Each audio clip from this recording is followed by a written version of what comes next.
साथ हैं वैदिक संस्कृति के अध्येता डॉक्टर अरुण कुमार जायसवाल जी। नमस्कार। नमस्कार।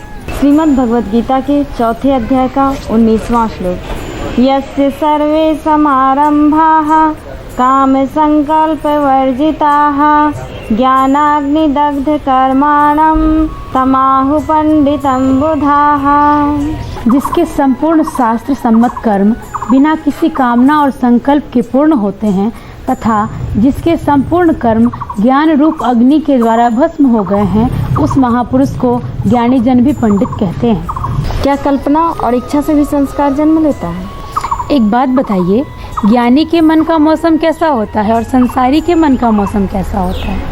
इस श्लोक का मतलब है कि साधक न तो कोई कामना कर सकता है न कोई निश्चय कर सकता है। इसलिए कामना और निश्चय मन में उठ गया तो एक नए जन्म का कारण बनता है। ये महत्वपूर्ण बात है। साधक के मन में तपस्या होती है, अंतरिक्ष की ऊर्जाएं उसमें हिलोड़े मारती रहती हैं, इसलिए उसके मन में उठने वाली हर एक कामना उसको एक नया जन्म देने में सक्षम है। इसलिए वो कार्य करता है। जो प्रारब्ध और परिस्थितिवश आ जाते हैं वह चयन करके कार्य नहीं करता, जो आ गया उसको कर लिया। हिमालय में एक योगी बड़ी कठिन तपस्या कर रहे थे। अमेरिका से विदेशियों का एक दल आया, उनके पास तरह तरह का सामान। अमेरिका के बारे में योगी ने पूछा वहाँ कैसे कैसे चलता है, तो उन लोगों ने बताया कि ऐसे हवाई जहाज़ चलता है।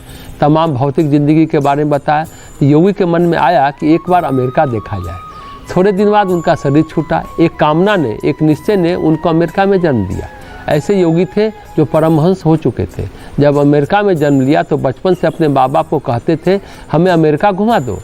हवाई जहाज़ में बैठे, कार में घूमे। छोटे बच्चे थे, माँ बाप बड़े उत्साहित थे, कहते थे कि हमारा बच्चा बड़ा ज्ञानी है, विवेकवान है, पढ़ने बड़ा होशियार है। लेकिन जब सब घूम लिया तो मुश्किल से 10-12 साल की उम्र रही होगी। बैठे, जोर से हंसे और बोले यही अमेरिका था, और हंसते हंसते उन्होंने अपना शरीर छोड़ दिया, क्योंकि उनका जो संकल्प था वो पूरा हो गया। ये बहुत महत्वपूर्ण बात है कि संस्कार के बिना न तो संबंध होते हैं, न ही संस्कार के बिना जीवन होता है। जिस क्षण मनुष्य के सारे संस्कार छीन हो जाते हैं उस समय आप उसके जीवन को चाह कर भी नहीं बचा सकते। हर इच्छा, हर संकल्प, हर कामना संस्कार को जन्म देता है।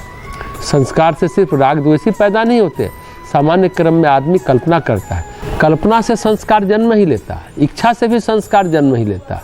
गीता में भगवान जो कहते हैं काम संकल्प वर्जिता, जो किसी काम को शुरू करने से पहले जिसका कोई संकल्प नहीं होता, ऐसा करेंगे ये निश्चय नहीं है, बस हो गया ऐसा निश्चय है, तब बात बनेगी। सामने में जो आ गया वही काम कर दिया।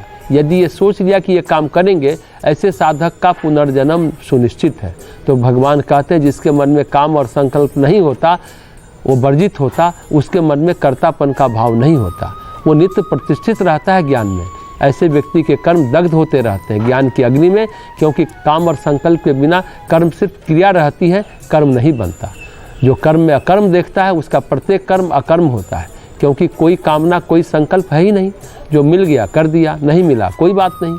ऐसे व्यक्ति के कर्म ज्ञान की अग्नि में दग्ध होते रहते हैं। इसका मतलब है कि ऐसे व्यक्ति के अंदर आत्मा का प्रकाश छाया रहता है। वह इस बात को सतत अनुभव करता रहता है कि वो करता नहीं है, करने वाला कोई और है। उसके माध्यम से बह रहा है, बस हो रहा है, घटित हो रहा है।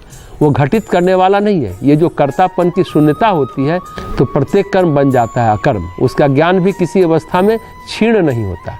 चाहे कोई कुछ भी कर जाए, चाहे गाली दे जाए, चाहे प्रशंसा कर जाए, अपने में मस्त है। जो गाली को पकड़ेगा, प्रशंसा को पकड़ेगा, तो मनुष्य के जन्म जन्मांतर के भोग कभी खत्म ही नहीं हो पाएंगे। इसका कारण क्या है? हर जन्म में नई कामना, नए संकल्प। ज्ञानी के मन में वैसा ही मौसम होता है जैसे नए पत्ते आए और पुराने झड़ गए। ज्ञानी का सूखा पत्ता झड़ जाता है और नया पत्ता नहीं आता है। नई कामना, नया संकल्प उसमें आते ही नहीं है। हम ये करेंगे, वो करेंगे, हम ऐसा कर देंगे, हम वैसा कर देंगे, वैसा कर लेंगे। ज्ञानी में जो भाव नहीं रहता है वही पंडित है, ऐसा भगवान कहते हैं। यानी ज्ञानी का जो मौसम होता है, पत्ता झड़ गया, नया पत्ता नहीं आया। और संसारी के मौसम में पुराना पत्ता झड़ा, फिर नया पत्ता आ गया, फिर पुराना झड़ा, फिर नया आ गया। यही ज्ञानी के मौसम और संसारी के मौसम में फर्क है। श्रीमद् भगवद गीता के चौथे अध्याय का 20वां श्लोक। त्यक्त्वा कर्म फलासंग नित्य तृप्तो निराश्रयः कर्मण्यभिप्रवृत्तोऽपि नैवं किंचित करोति सः। जो पुरुष समस्त कर्मों में और उनके फल में आसक्ति का सर्वथा त्याग करके संसार के आश्रय से रहित हो गया है और परमात्मा में नित्य तृप्त हो गया है, वह कर्मों में भली भांति बरतता हुआ भी वास्तव में कुछ नहीं करता। क्या भगवत गीता पहला शास्त्र है जिसमें विचार और भावनाओं से कर्मों में अनासक्ति को संन्यास बताया गया है, न कि घर छोड़ने वाले, गेरुआ वस्त्र धारण करने वाले, बाल दाढ़ी बढ़ाने वाले को सन्यासी बताया गया है? निराश्रित कौन है और आश्रित कौन है? इनमें से कौन तृप्त है? दरअसल अध्यात्म जो है उसका ज्ञान विज्ञान, समूची क्रियाएं, विधियां, विचार और भावनाओं के रूपांतरण और परिष्कार पर निर्भर है। अध्यात्म मतलब क्रिया का, कर्म का परिष्कार हो ही जाता है स्वभावगत। जब भावना और विचार परिष्कृत हो जाएंगे तो क्रिया भी परिष्कृत होगी। भगवान जो यहाँ कह रहे हैं उसका अर्थ है कि कर्म छोड़ना नहीं है, कर्मों में आसक्ति छोड़नी है।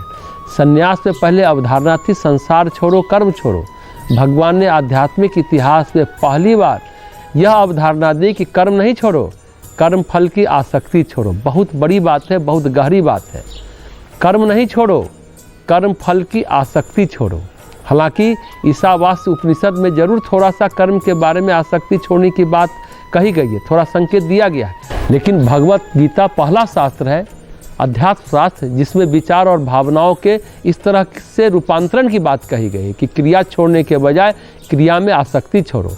कर्म फल के प्रति जो आसक्ति है उसका त्याग करके हमेशा हम नित्य कहीं ना कहीं आश्रय ढूंढते हैं। धन में आश्रय ढूंढते हैं, कोई पद में आश्रय ढूंढता है, यानी संसार में कहीं ना कहीं असुरक्षा की भावना होती है।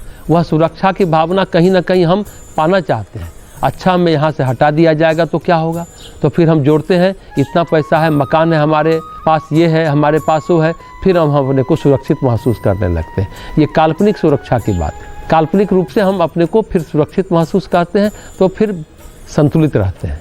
तो भगवान कहते हैं कि ये बात नहीं है। भगवान का जो सच्चा भक्त होता है निराश्रय होता है, जिसका कोई आश्रय नहीं है, केवल और केवल परमात्मा में जो आश्रित है वह नित्य तृप्त है, परमात्मा के गुणों में तृप्त है। ऐसा व्यक्ति है वह।